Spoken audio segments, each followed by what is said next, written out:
Hey, we're live.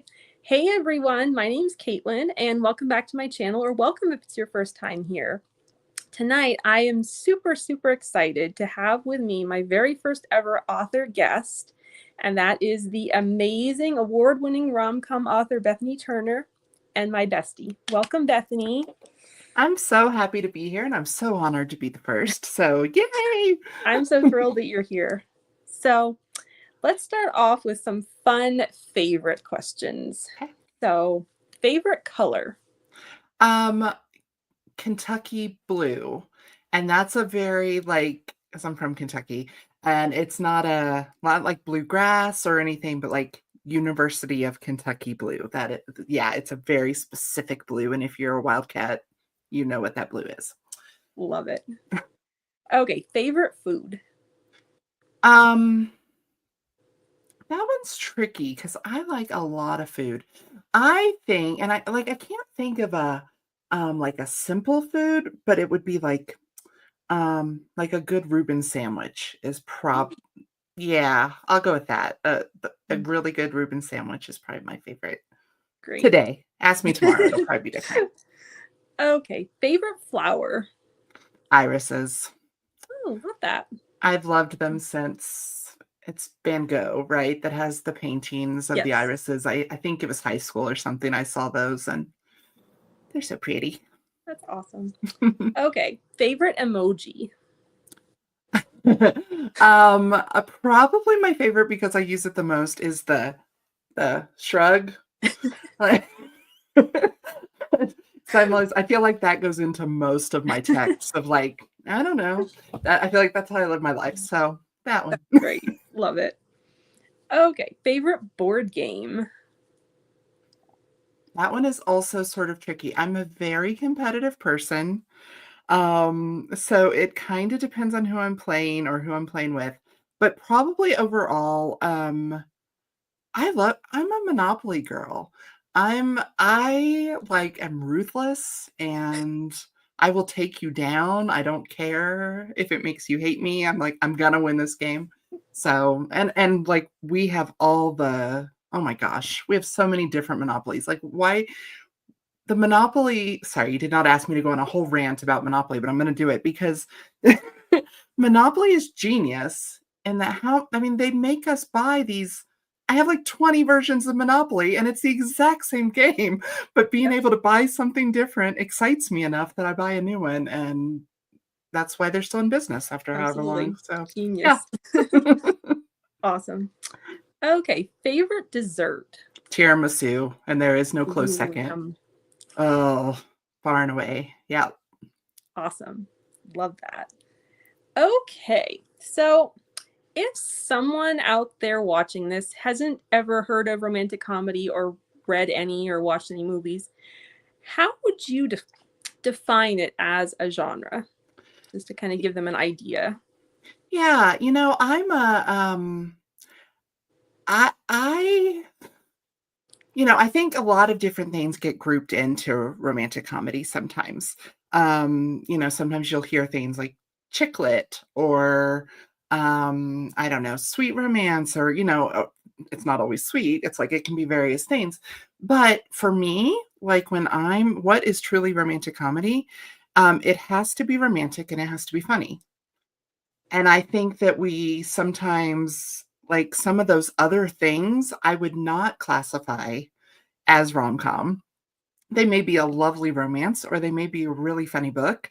But if it's not funny with a love story at its center, in my mind, it's not rom-com. So I feel like those two things have to kind of weigh equally, in my mind for it truly to be romantic comedy. Now, having said that, I mean, I think, there are things you'll expect. You'll expect a happily ever after. There's usually a meet cute. Like there are all these things that are components of it. But yeah, I think it's got to be romantic and it's got to be funny. But okay, now kind of building off of that, what do you think is something that might be a common misconception about rom-com that you'd like to debunk? Mm. That they're fluffy. I mean, some are, by design, and there's nothing wrong with a nice fluffy, sometimes we call them beach reads or whatever, and but even like beach read to me does not necessarily need to be um unsubstantial or inconsequential or anything like that. I think that most of the um most of what's out there right now, because it is very much a thriving genre right now, and I think most of what's out there, it's like you're gonna find those deeper layers of stories. You're going to find meaning. It may not be an overt,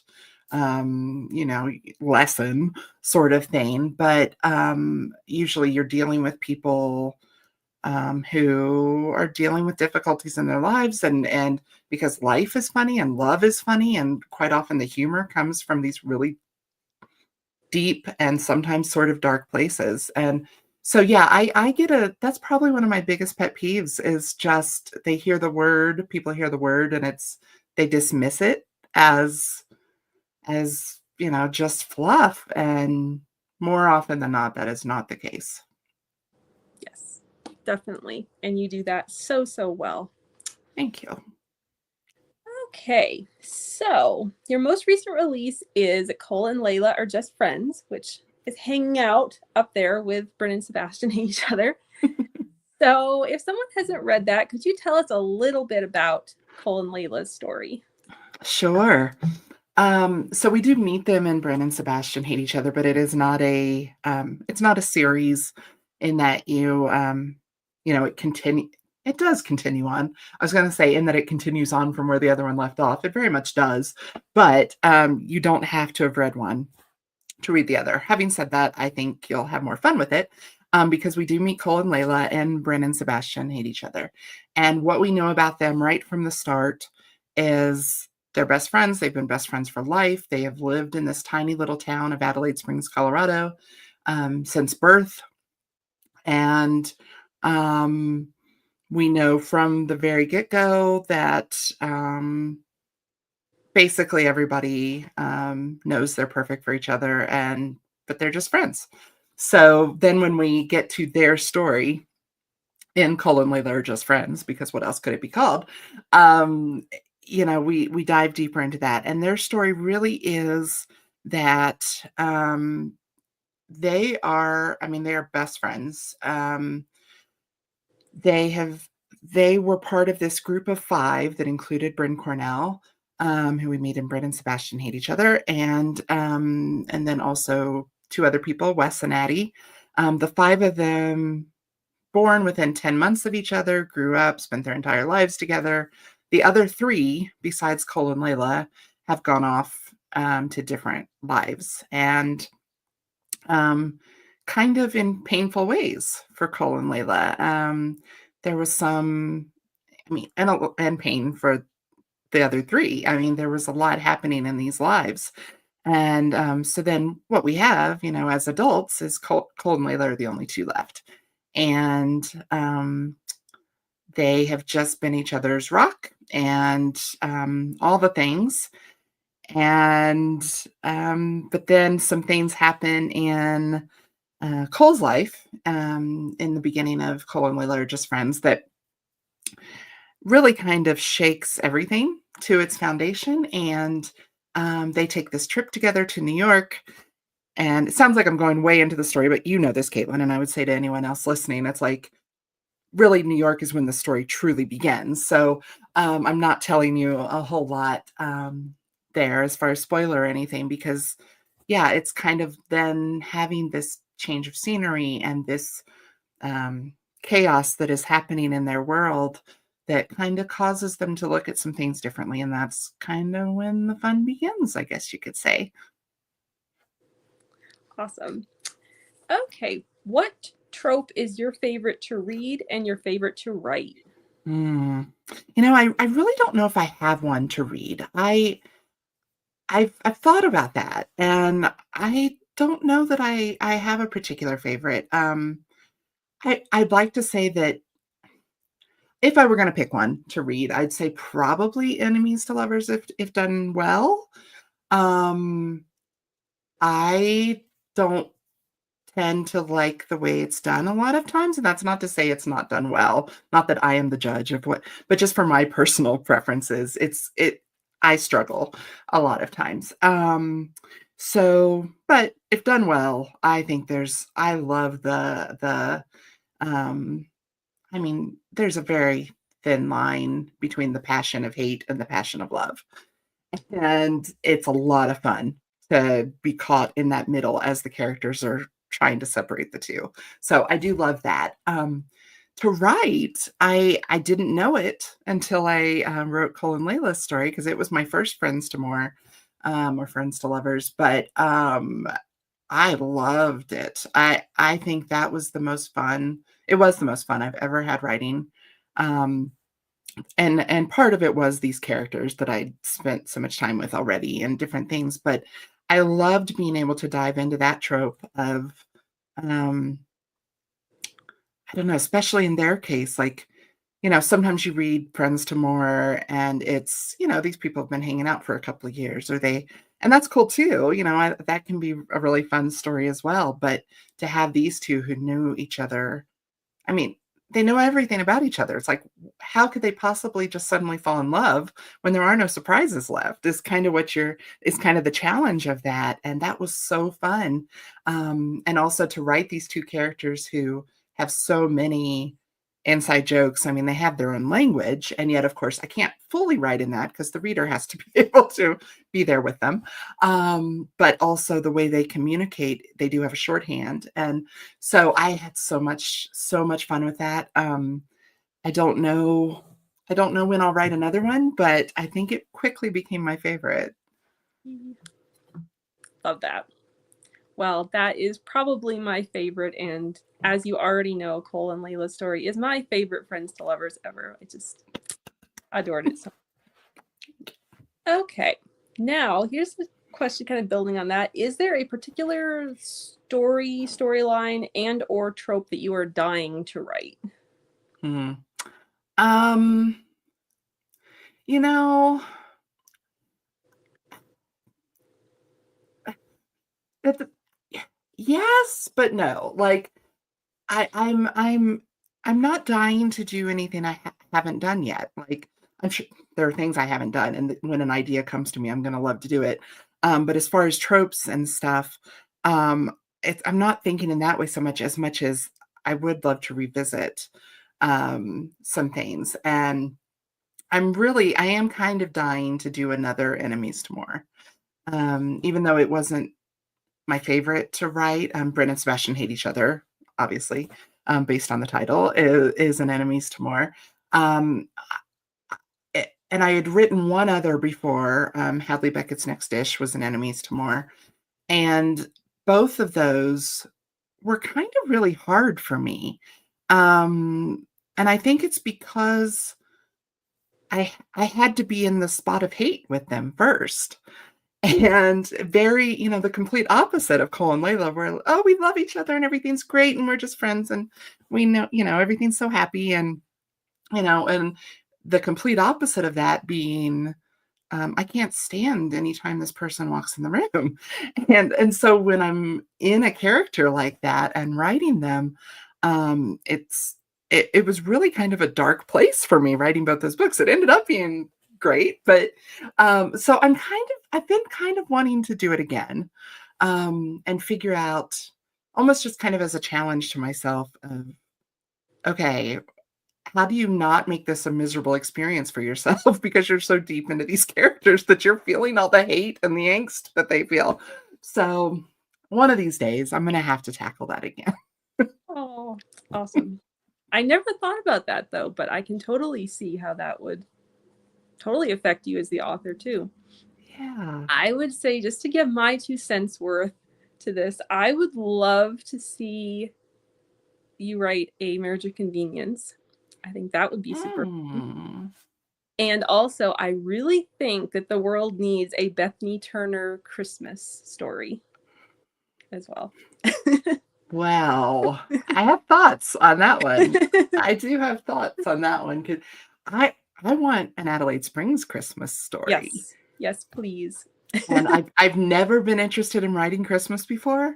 But this, I mean, from having spent a lot of time in Adelaide Springs, this fictional little Colorado town, and it just kind of cries out for one. It Yes. really does. Like, yeah. So I've had a few. I have some ideas spinning. Yay. We'll see. Okie dokie. Now, shifting gears a little bit, I know that you are a fan of personality tests like Myers-Briggs and the Enneagram. So I'm curious what you think would be Cole and Layla's Enneagram types. Well, and I told you I'm like that. I did some research on that because I wanted to make sure I got it right because I take this stuff very seriously. So yeah. Okay. Here's what I think. And I know there are people out there who are much more educated in the ways of all this than I am. So I'd love to hear if I get it right or not. Um, but I think Cole is a 6, an Enneagram 6, which 6 is the loyalist. And as I was looking up, it's like committed, security oriented, engaging, responsible, anxious. And because Cole is I mean, it's described in each of the 3 Adelaides, which we haven't talked about, but there's a third one coming next year. Um, each of the 3 books, Cole is described by every other character as the protector of the group. He's the one who, um, even as a kid, when they were kids, it's like he'd walk the girls home and make sure they were taken care of, and he's always looking out for Layla first, and he's so loyal, and he's so, I mean, which has made him so. It's like as the different people have left his life, I kind of look at it as he had loyalty and protection of all these people in his mind. And as each one left, it got more focused and more focused and more focused to where that is now all focused on Layla. And which I think is very sexy. Sorry, Yes. I love Cole so much. Amen. Ah, because he's just so, and not in a weird possessive, not that, but just she is the person who matters most, and I will protect her at any cost. So I feel like he was kind of an easy one for me. Now I thought Layla was a little trickier. Um, and I was going between a 2 and a 9, and I ultimately landed on a 2, which 2 is the helper, caring, interpersonal, generous, demonstrative. And what really made me go with the 2 instead of the 9 is I found this. Well, I looked up, like, I'm like, okay, so she's a 2 and he's a 6.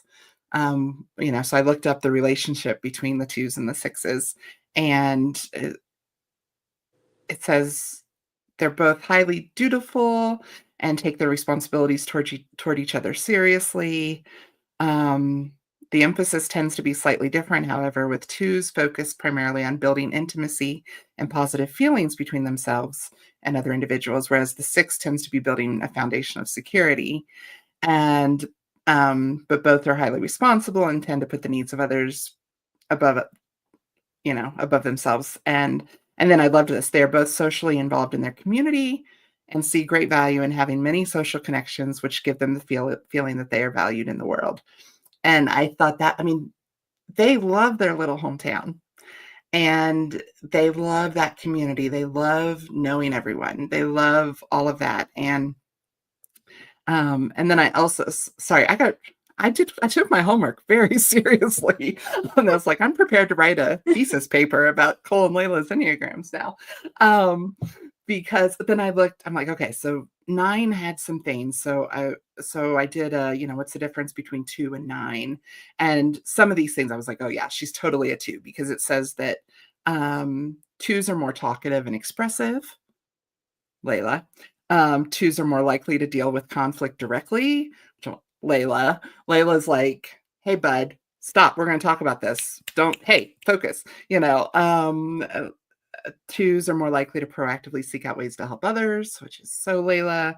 And 2s are able to see others deeply, while 9s tend to idealize others. And I thought that was really interesting because, don't think, because Layla is the one who, when all of these people start coming back to Adelaide Springs, um, sh she's not naive. I mean, there are conversations about that where she's like, "I know maybe I'm naive." I truly don't think she is. I think, um, she just wants to see the best in people, but she also sees the real in people. Yep. And I think she sees to the core of all these people when others are still not ready to trust them yet, and she's like, "No, I know who you are." Anyway, okay, there. That's That what I thought. that is awesome. Here's my emoji shrug. Oh. I love it. Love it. Okay. Of all the characters that you've written from any of the books, which one do you think is the most like you? Hmm. That's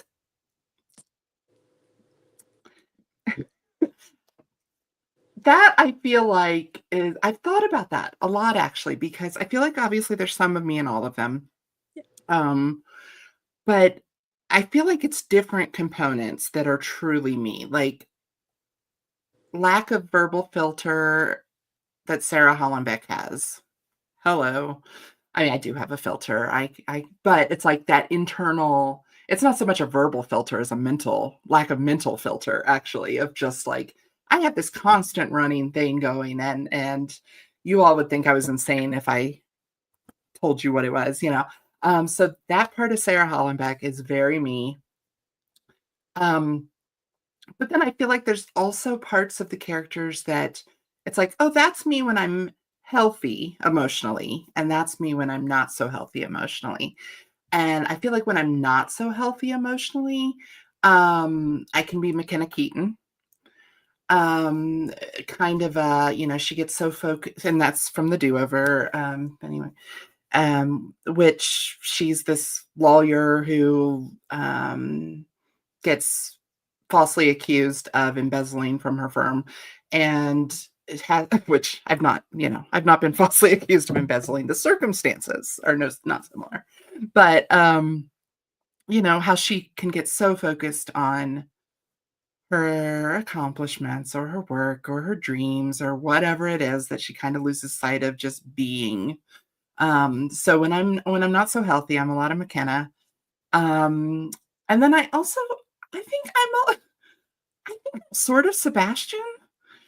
I think of the guys, maybe he's the one that I'm most like. Now I would say healthy Sebastian is similar to healthy me, because we see Sebastian not so healthy at times too, or we hear his backstory of not being emotionally healthy. Um, but he's an interesting combo, I think, of very pragmatic, very um, he's kind of right brain and left brain, because he loves karaoke, 70s country karaoke, but he's also this international Pulitzer winning journalist, and he very much kind of has both sides of his brain activated most of the time. And I think and I love that. I love Sebastian, and so it's like I like to think that at my best, I'm a little bit of Sebastian, maybe just a little. Awesome. So cool. Okay. Was there anything, any scenes or just anything at all in Cole and Layla that was inspired by real life events? Hmm. Um, more than scenes, I the kind of all of their sense of wonder about New York is probably a biggie. Because I'm in a small town in Colorado, not as small as their small town in Colorado, but pretty small. Um, but I'm originally from a bigger city, but I've been here almost 25 years. And no, that's not right. Almost 24 years. I just added a year to my life. Let's not do that yet.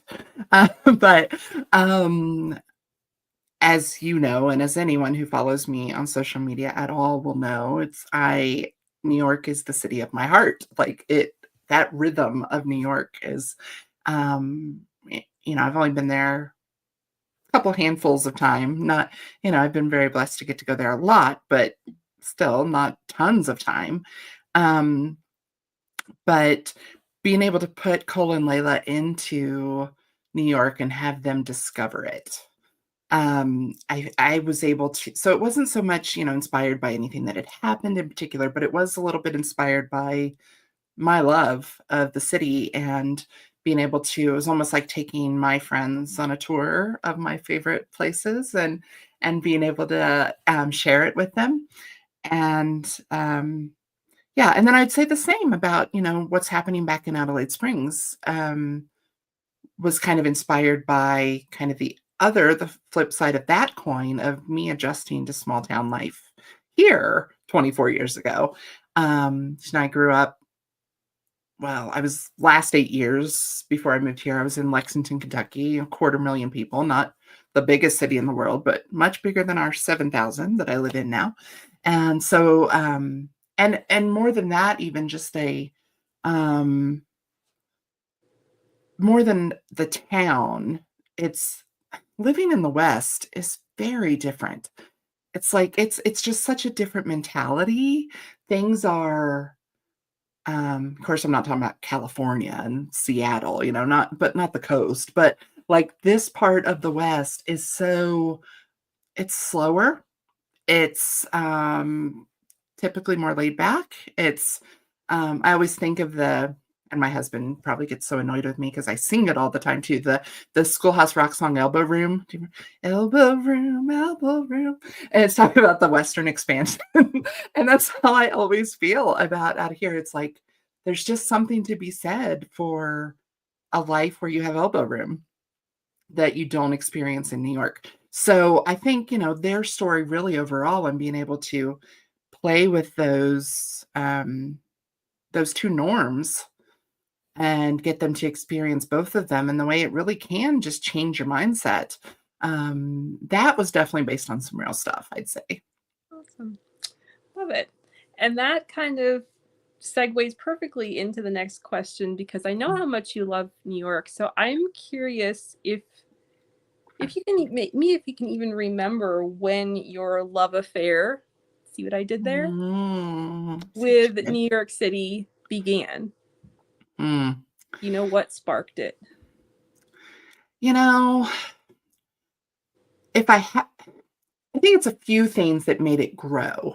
I mean, the first time I think the spark may have been, it might have been Sleepless in Seattle, honestly, and being able to, looking at, when she's sitting there with Bill Pullman and they're looking out at the heart on on the Empire State Building, and her running through the streets and the cabs and all that.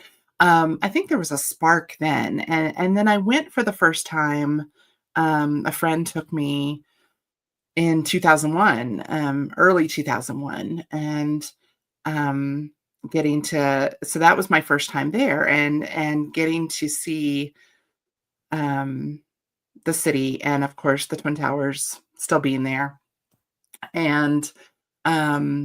So that was January 2001, and then I got married in April 2001, and I moved to Colorado. And then, of course, September came, and I would say that was the first time I think because then, of course, I was so far away. It's 2,500 miles or whatever away, which is something I did.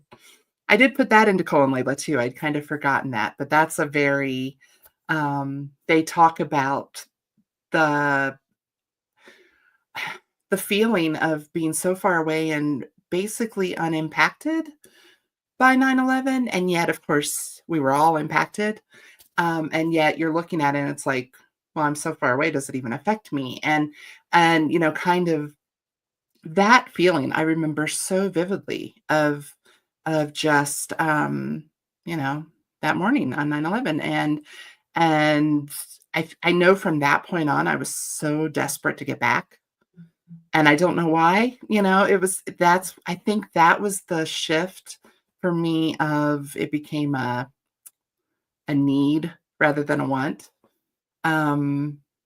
So So I don't know. I feel like it's just a composite of things, um, and it's like it's just a rhythm I, for whatever reason, understand. Like it's in me, and shrug emoji. I don't know why. I love that. And that's so, yeah, I was remembering as you were saying that about you mentioning them reflecting on 9/11 in Cole and Layla, and I I too have a love for New York. I've never been, but I have always been obsessed with it since I was a kid seeing it in movies. And I remember when 9/11 happened, I was only 10 years old, but it felt to me like, because of living in Vermont and being so, so relatively close to that, is like the only major city really that we're close to. So it felt like it hit especially close to home, kind of. So I bet. I bet. I bet. Yeah, it's just I don't know. I think that's such an interesting thing that I'm kind of diving off into, the serious weeds here.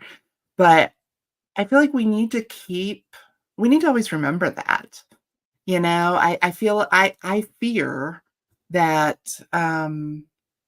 because of course my oldest was born in 2002. So neither of my kids were alive. Um and it's like we've told them our memories, and we talk, and of course they see things, but we've noticed that, like, there's a younger generation that is kind of flippant about it, like that they that and I just think it's so important. I'm afraid that is going to become, like so many things in our history, something that is too uncomfortable, so we don't talk about it anymore. um, yeah, that's yeah, going way into the no, serious weeds, but 100% so important for those of us who were alive at that time to share our memories and try to communicate the emotional impact that it yeah, was. It's not just a date in a history book. yeah, yeah, and that, we were all so impacted by it, even if, I mean, thank the Lord, I didn't lose anyone. I didn't know anyone that was caught up in it on the day. And I'm so grateful for that. And I know so many people obviously lost loved ones and dealt with it on a more personal level than I did. And yet, even just, looking back at, like, my kids don't understand that we used to greet people at the gate when they flew in to an airport.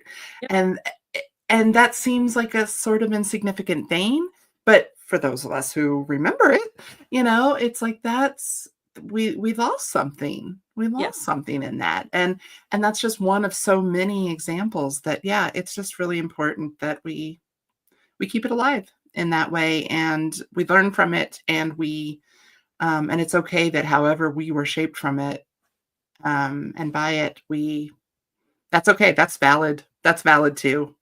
And we need to share those experiences. Okay, there we Okay.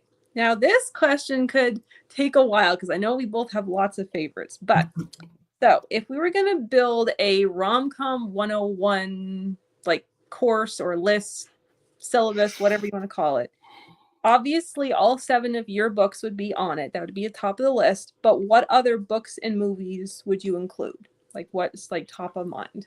Okay. I'll give you the 3 that in my mind, are just it. Like, yeah. Um, You've Got Mail. I think You've Got Mail is such a, well, it's written by the Efrons, who, if you consider yourself a romantic comedy connoisseur and you don't know the Efrons, then you've missed Romcom 101. So go get busy studying. But You've Got Mail is just I think, a perfect example of rom-com done right, in my opinion. Um, Number 2 for me is probably While You Were Sleeping, which I think is such a, I mean, it's got so much going for it, but yeah, it's got so much going for it, but it is just, I think it's a very nearly perfect romantic comedy, in my opinion. And the third one is not going to be for everybody. This is the one I would be like, I'll let you off the hook on this one if you don't want to watch it because it is R-rated and all that. But I think When Harry Met Sally is just, I mean, it to me defined what we consider a rom-com now. And yeah, which Nora Ephron, hello. Um, but it's so, I mean, every Friends to More, you can't talk about it without comparing it to When Harry Met Sally. You just can't. It did it best, did it perfectly, and yeah, and I mean, I could go on and I could go on forever. I'm like, how many do you want me to list? Because I never have to stop. That's great. I love that. Oh gosh, yeah. Okay, now here's a curious one. Are there any other genres you'd like to try writing? I mean, romance, obviously, but within the romance genre, anything other than romantic comedy or? Yeah, actually, I'd like to write a YA at some point. Um, I don't know if I'd be good at it or not, honestly, but I'd like to kind of try my hand at that at some point. And the other, I kind of want to write a romantic comedy mystery. Ooh, yes, please. I think a little bit inspired by, I mean, in my mind, it would be inspired by like the detective shows of the 80s. Like we'd have your Moonlightings and your Remington Steele and your Scarecrow and Mrs. King and all these old shows. But in rom-com form, but they're solving mysteries. I think that would be a lot of fun. That would be amazing. And there is a market for that now, so Yeah. totally. Yeah, I think it'd be fun. We'll see. I don't know if I would, I don't know. I don't plot at all, as you know about me. And I'm like, that would require plotting to like have a mystery. And I don't know if I'm up for the task. Just several drafts. That's all. Just Nope. oh, I do, 5 and maybe. I do one draft off the top of my head. That's all I'm good at. Yeah, I don't know if I'm cut out for it. That may have to be a later in life when I have disciplined myself more or something. Awesome. Okay, so if someone watching this hasn't yet had the pleasure of reading your books, which one would you recommend starting with? I usually recommend The Do-Over. I think it's the most accessible, and there she is. I think it's the most accessible into my writing without being like, this lady's weird. Because I feel like so many of the others are so, I mean, my personality is just laid out on the page for better or worse, and that's fine. That's what I write. But I feel like The Do-Over, while it's definitely still my personality and all of that, I feel like it has a little something for everybody. It has well, just the story real quick in case anyone doesn't know. Like I said, it's so the lawyer, and she's has to go back home to Durham, North Carolina, and because she can't afford her Upper West Side apartment while she's being investigated for this thing she didn't do. Um, and then while she's in North Carolina, she reconnects with a high school frenemy, we could say, who they were friendly, but they were definitely competitors at the top of their class in high school. Henry Blumenthal. I still love Henry Blumenthal. And he's now kind of the world's hottest documentarian. And he's kind of, I mean, I always call him Sexy Ken Burns. And he's, so like while she is very much in decline, he's on the rise. But what I really, I think, love about that story, maybe the most, besides Henry, is the family dynamics that happen in that story and her kind of rediscovering her family. And um, which she has a really great family is the thing. It's like, it's not like she had run from these people because they were awful humans. They're not. They're great people. But she has her little um, pains that she hasn't been able to let go of. And even more than that, she's just so driven that she doesn't stop to think about anybody else. And so anyway, I feel like that's um it's an easy entry into the wacky mind of Bethany Turner. Oh, I love that.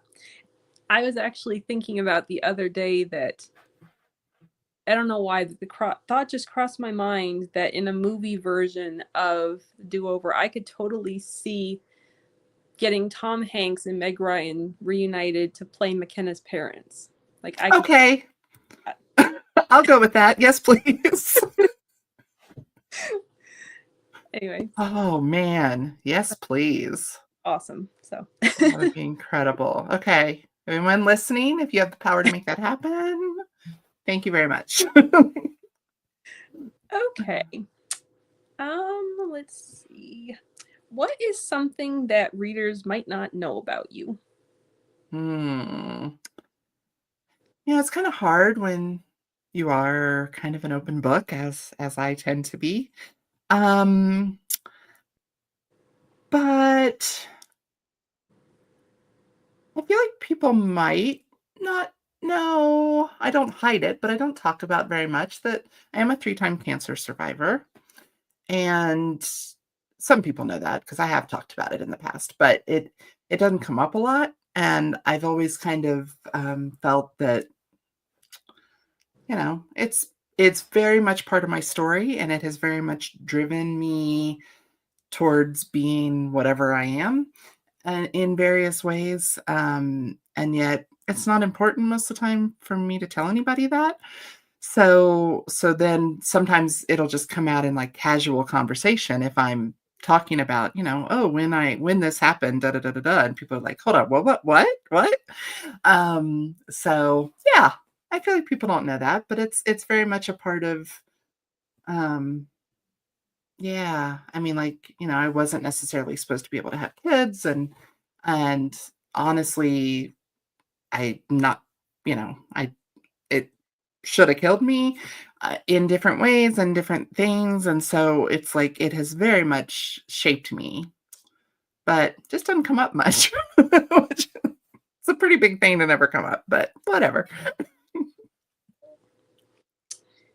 That's great. Okay.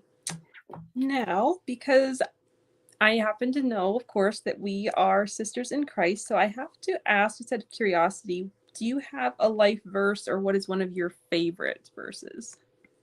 Yeah, Ephesians 3:20 is my life verse, which I always quote it incorrectly, but now to him who is able to do more than we ever hoped, dreamed, or nope, I can't butcher scripture. I have to look it up. I can't. I got to do justice to it here. Um, yeah, since we get to, um, you know, do church together and do small group and Bible studies together and stuff, Mm-hmm. that I'm not good at scripture. It's like, I'm not I'm good at not. memorizing it. Oh, like, doesn't mean I don't love it. Okay. Now to him who is able to do far more abundantly than all that we ask or think, according to the power at work within us. Um, yeah, that one's been my, I guess you'd say my life verse probably for about 10 years, really. When I just kind of started realizing all the things God had done, like, and not always like, oh, this great thing happened and God did that for me. Although, yes, he has done great things for me, but more just oh, this thing that I thought was bad was actually opening the door to this thing that needed to happen.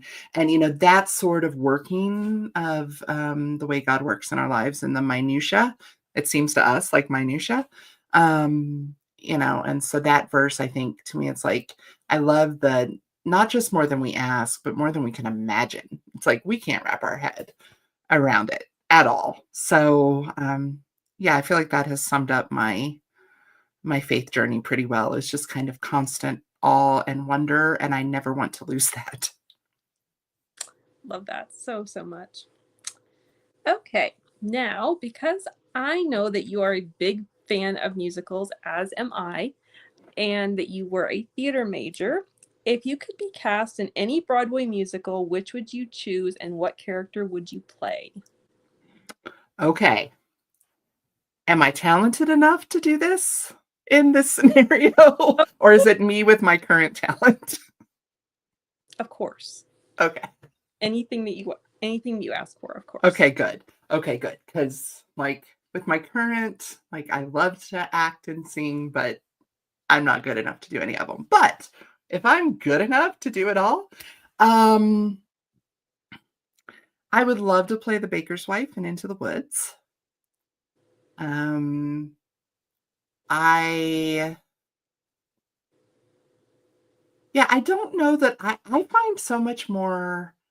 I I'm really interested in the roles that are not like I wouldn't want to play Elphaba in I mean that would be very cool in some ways, but also I'm like I don't want the whole show really on my shoulders. I want to be able to come in, deliver the funny lines, sing a great song, move the action forward, and then I'm out of there for two more scenes, you know. So I feel like that would be a good one. I feel like actually my number one would probably actually be a show that maybe you've heard of, maybe you haven't.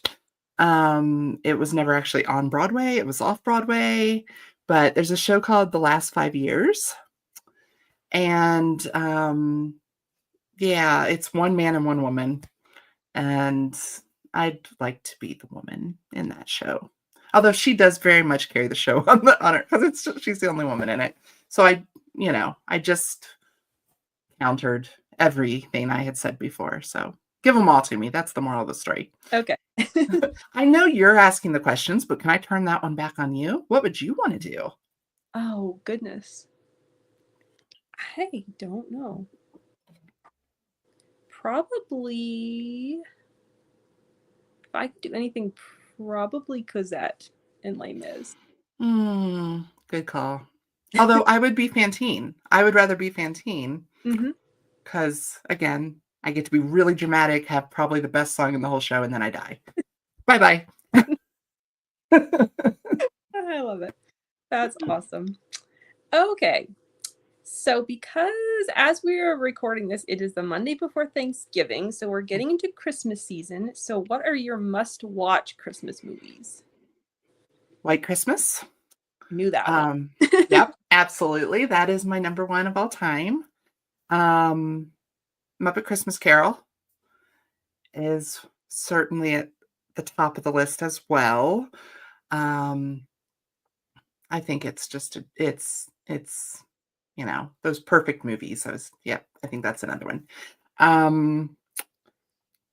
Okay, another one that is not for everyone. It's very R-rated, but Love Actually. I love Love Actually. It's one that I watch every year, and I think I'm not going to cry when Emma Thompson's crying to the both sides now scene, and yet I do every single time. Elf, which my husband hates. And as someone who knows my husband, you know that he's very ornery about the things that I love and he hates, so I hear all about it. Your opposites attract trope. Oh my goodness, like we are the personification, are we not? Like, this is a man who hates the Princess Bride. What was I even thinking marrying this man? I mean, That I should always be tell him. I know. I always tell him it's a good thing that I didn't know that before I married him, or life would have been very different for us both. And then I'll give one more, because this is another list. I could go on forever. But this is a movie that no one else in my family likes. Kelly hates this one too. My husband hates this one. So I always watch it when I'm wrapping gifts. and they all have to stay out because I'm like, I don't want anyone to make fun of me for watching this movie so many times. I love The Family Man with Nicolas Cage. I love that movie so much. Like I've watched it every year for probably 25 years or however long it's been since it came out. Sometimes more than once a year, if I'm being honest. So yeah, I love Christmas movies. The best. Yep. Okay. So, because I know that you enjoy reading celebrity memoirs a lot, I thought it would be fun to ask what would be the title of your memoir? I feel like it would just be a picture of me doing the shrug emoji. I don't know what that would be in words. Nope. Maybe shrug emoji, the Bethany Turner story is. Uh, yeah, I don't know. Now I will tell you, like a normal thing in my family is I'll say something and then I'll be like the Bethany Turner story. Like it just sounds like a memoir title, like I don't know what I'm doing, the Bethany Turner story or something like that. So but now I don't know what I would go with, but it would probably be like seriously, I wrote a memoir, something like that. Like, like who wants to read my memoir by Bethany Turner? I think. I think lots of people would, but I love that. Okay. So, imagine that you're going to be stranded on a deserted island, and because I know you don't love heat, it can be like a wintry island. There can be like, snow and your favorite things. Okay. So you'll have your Bible and all other necessities that you need, but you can bring only 5 books. Which 5 do you pick? Okay.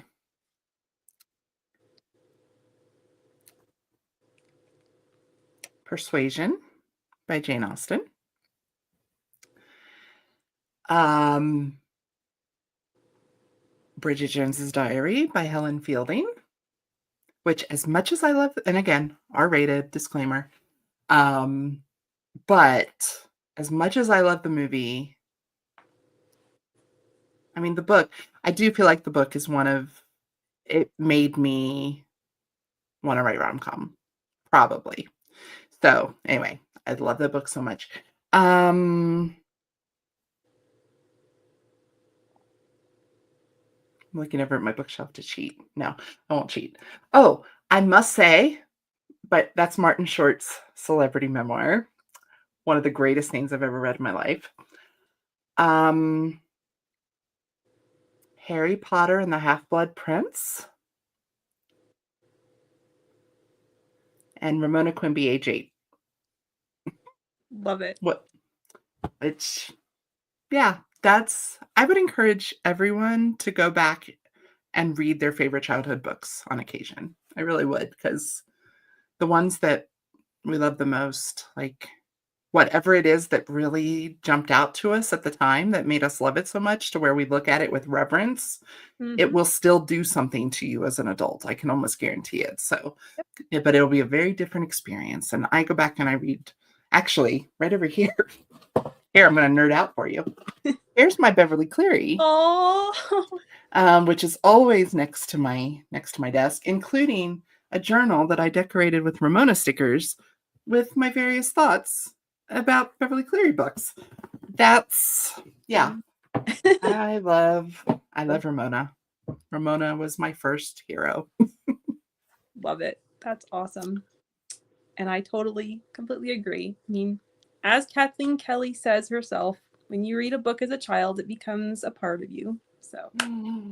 Oh, well done, my friend. Well done. Okay. Perfect. So, moving on to TV a little bit, maybe. If you could live in any TV show for a week, which would you choose and why? Okay, is this any TV show of all time? Yes. Okay. I'm such a nerd, Caitlyn. I think I would pick The West Wing. Now, that is not to say I don't want to be in politics in real life. I want to be in politics in the Bartlett White House and with CJ and Sam and Josh and all the others. So, oh my goodness, I'm a nerd. But like, is that because I'm like, okay, the other shows I really love, like Dr. Quinn Medicine Woman. I love that show, but I don't want to live in the Old West. I like running water. Thank you very much. So let me think for a second if I'm going to stand by this decision. Yeah, I'm standing by it. I'm going to work at the Bartlett White House for a week. Love it. Yeah. Okay. Now, there are so many rom-com movies that I have read since starting to read your books because you inspired me and taught me about the genres. But so I'm curious, what ones have you not seen yet, but you want to? You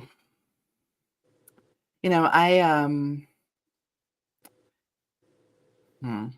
the only one, there was one that was on the list for a long time that I was so ashamed that I had not seen. Like I referenced, oh, okay, I know what I'll go with. But I had referenced this one even in a book in Wooing Katie McCaffrey, but I had never seen it. And like I was forced to admit that, which I had never seen 10 Things I Hate About You. And then I was kind of like, I kind of don't want to because it's a teen movie and I'm not big into teen movies typically. But I watched it like earlier this year and I have to admit it was pretty great. So I checked that one off the list. I think for me I haven't seen a lot of the Brat Pack movies. Like, I mean, of the rom-com ones, like I've never seen Pretty in Pink. Wow. I've never seen, what's the other one that's like that? No, probably Pretty in Pink is the one that I should probably have to turn in my rom-com card because I haven't seen Pretty in Pink. It's a disgrace. Don't hate me, people. I'm so sorry. But other than that, like, I feel like I've done a pretty good job of seeing them. So Absolutely. there are probably some I haven't Queen. thought of. But, huh? For the rom-com queen. Which means I just think if I spent all that time doing productive things in my life, but shrug emoji. Okay. Now, here's a couple of questions just for fun and because I've been longing to talk to you more about Friends because I know that you share my obsession and you fully support my obsession. Absolutely. So, who is your favorite friend and what are some of your favorite episodes to rewatch? Okay. So I always, for years and years and years and years, I said Chandler was my favorite friend. And I think he still is, mostly. Like he's the one I love the most. I know that. And yet, whenever I think about the scenes that make me snort laughter, it's always Joey. And if you had asked, and my sister pointed this out to me, like just within the past couple years, and she's like, you love Joey. I'm like, I don't love Joey. I I was almost like offended by her saying I love Joey. I'm like, Joey's not my favorite friend. That's not the one.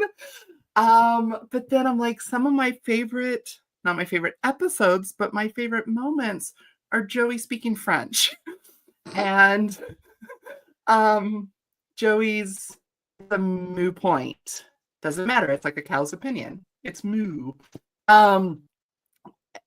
So I'm like, is Joey my favorite friend? Maybe. But I will say, if I'm going to even entertain the idea of Joey being my favorite friend, we're going to cut out that whole him and Rachel thing. Yes.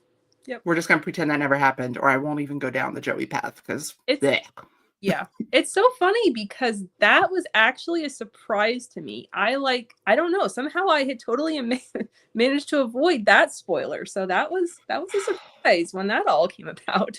Oh my goodness. It was a surprise when it happened too. Watching it on Thursday nights on NBC, let me tell you, it was like, what?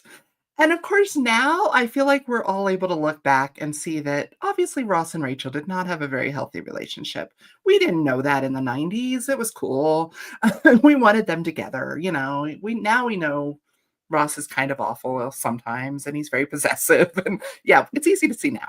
But at the time, but it was just like, what? Yeah. So, um I will say, okay, my favorite episode and it's not even close, like tiramisu, it's in a class of its own, is, the one when no one's ready, which, in case people out there aren't as nerdy as I am to know the Friends episodes by their title, um, it's the one where Ross has the big gala to get to and no one's ready.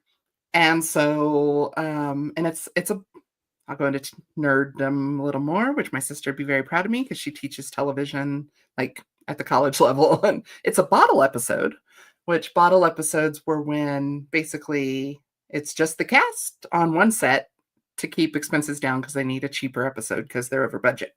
So it's a bottle episode. It's all six of them just in Monica and Rachel's apartment. Um, and yeah, so all these different things are happening. Monica has left um an awful um message on Richard's answering machine, Richard being Tom Selleck, her ex-boyfriend, and all this. But the part that I love so much is Joey and Chandler are fighting over a chair and they're just going back and forth and this thing happens. I'm explaining this as if people haven't seen it. I think 99.9% of everyone I'm talking to, they're like, yes, we know the episode, get on with it. But yeah, when Joey runs over to their apartment and then comes back wearing all of Chandler's clothes and says, could I be wearing any more clothes? And it is I love it so much. And again, it's Joey. Maybe Joey's my favorite. And I think even back for years, I probably thought I love that one because of Chandler, but I'm like, I think I love it because of Joey. But it's so smart. It's so well done. It's hilarious. It's everybody at their best, playing off each other. You ask a simple question, and I have now gone on for like 25 minutes about Friends. I'm so No, not at all. I love that. oh Oh, man. so loving that. Okay, so now another fun question. Let's Okay. wade out into controversial waters a little bit, shall we? Let's do it. So, you and I are on opposing sides of the Great Darcy debate, which, if people don't know what that is, obviously that's, your preferred Mr. Darcy from Pride and Prejudice adaptations. Yes, whether you like the real one, Colin Yeah. Firth, or the make-believe one, Matthew Yeah. McFadden. But this is my thing, and this is something that I think about a lot because I guess because I'm a nerd, but I try to take what we do in nerddom, if you will, and translate it to other parts of life. And I really, in my experience, what I've seen, it's always all in good fun. We always, no matter what, side we're on, no matter which Darcy is our preferred one, we all, still love each other. We're still friends. And I think that that's absolutely beautiful. And I don't know if it's really questions, but do you think that it's possible to apply that to any areas of life where, we interact with people that we disagree with? And why do you think it seems like the bookish community is able to kind of live that out and get that right when so much of society kind of doesn't in deeper issues? That is an excellent question. I joked earlier about, writing a thesis paper on some of these answers. That one, someone probably should write a thesis answer on a paper on because it's, yeah. I think as readers, reading is all about expanding our mind. It's about going places we haven't gone, meeting people who aren't real, imagining things that aren't right there before us, and being able to stretch the limitations of what we know to be true, no matter what we're reading. I mean, whether it's fantasy or a realistic rom-com. And I think there's an acceptance of in built into that of being able to we like what we like, we have our preferences, we may choose to go down a certain road because of the books we like to read. So it's like, I don't read Stephen King because I don't want to have nightmares at night, but I can fully respect that there are people who either A, love the nightmares, or B, don't have nightmares. Cool. And I think that's built into us as readers of there are so many different books to choose from. And I think, in real life, and I mean, this may be an oversimplification, what I'm saying, but it's like, I think some simple acceptance of our way is not the only way could go a long way. I think some simple acceptance of, I don't know everything. Certainly, I mean, we all need to be kinder to each other, but it's like, I don't know how to build that into this argument as much, or this conversation. But I think as far as how it relates to, yeah, it's like, I know, here's the thing. I do joke around, and I'm very adamant that Colin Firth is the best Darcy. I will believe this until the day I die. Nothing will ever change it. However, I know that probably if I had seen Matthew McFadden first, my dedication would be to him. I saw Colin Firth in the late 90s, and before Matthew McFadden was probably out of high school. I don't know. That may not be true. But so it's like, I came to love Mr. Darcy and Pride and Prejudice and even Jane Austen because of my experience with Colin Firth as Mr. Darcy. And so he is my Darcy. He will always be my Darcy. But I love that if someone else, I mean, and I know there are people who saw Firth first, but still go with McFadden, whatever. I don't get it, but I respect it. But, I think in large part, you're probably going to find that the first version someone saw is most of the time probably what they love. And I love that actually, because I'm a big believer that in the power of pop culture to unite us. And I think that it shapes us.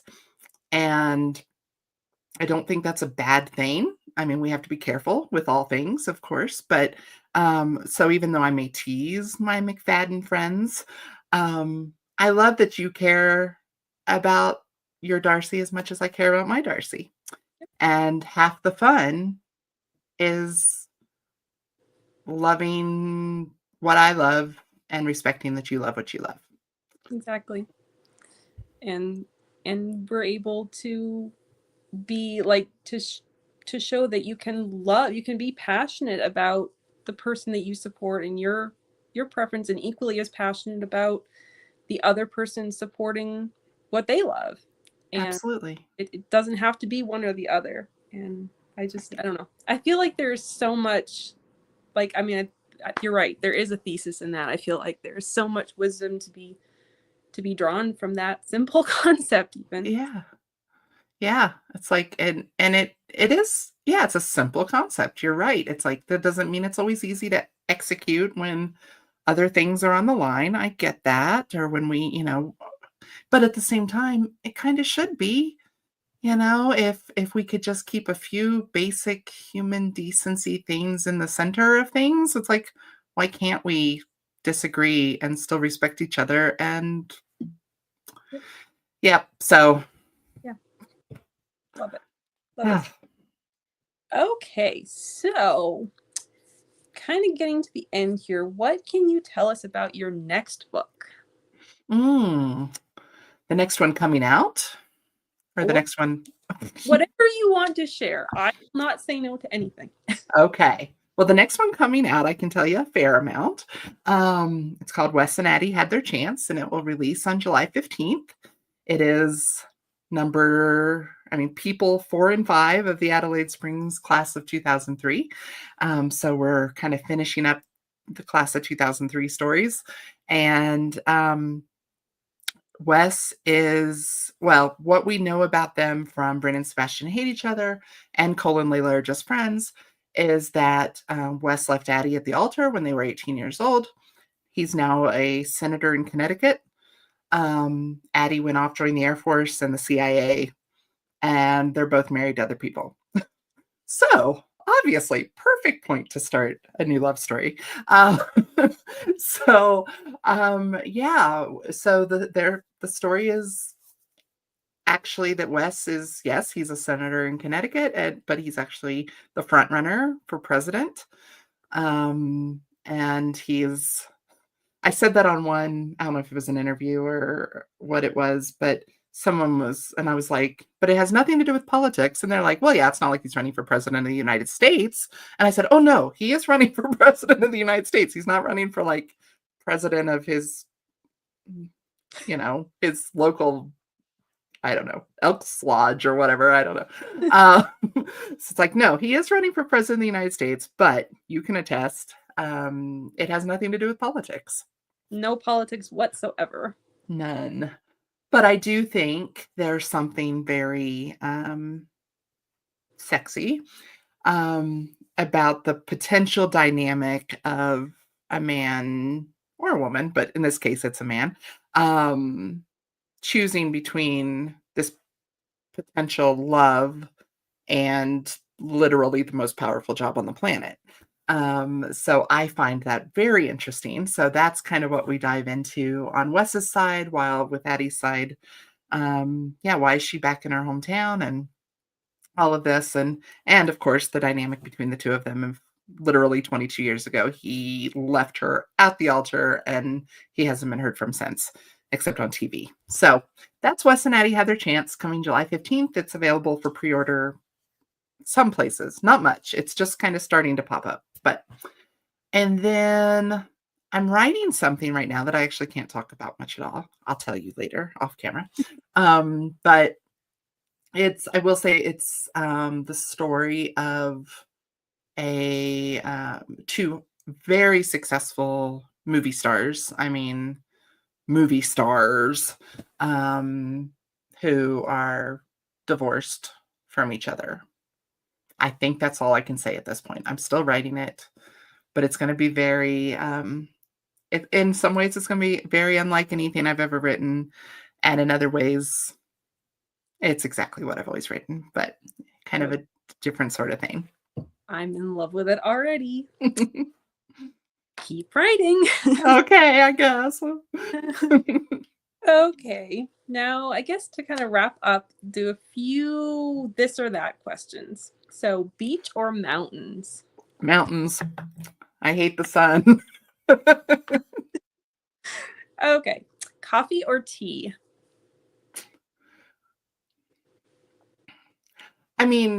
Hot coffee, 100%. I really like an iced tea, but then I really like an iced coffee too. So coffee. I don't know why I'm overcomplicating this.